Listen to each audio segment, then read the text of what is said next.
जीजा यावा पोछा दी हो यो ठललिया लागल भाई जीजा यावा पोछा दी हो देखी जे घर के लोगवा हो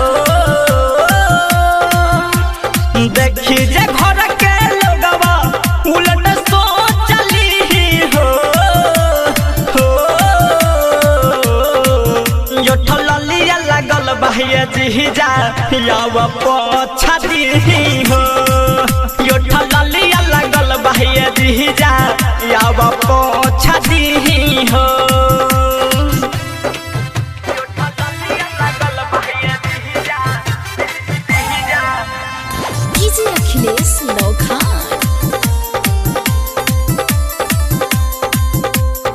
श्वेता डिजिटल रिकॉर्डिंग स्टूडियो चिरैया।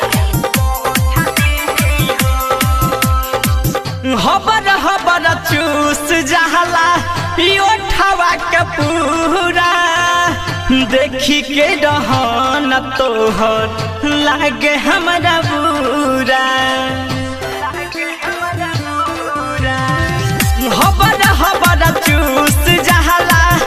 ओठवा के पूरा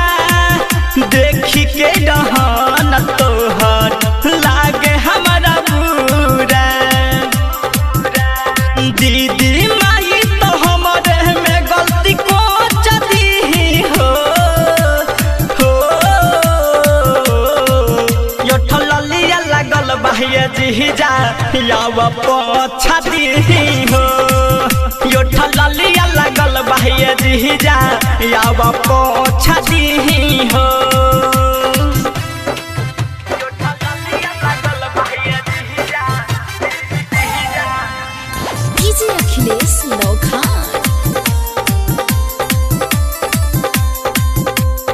श्वेता डिजिटल रिकॉर्डिंग स्टूडियो चिरैया।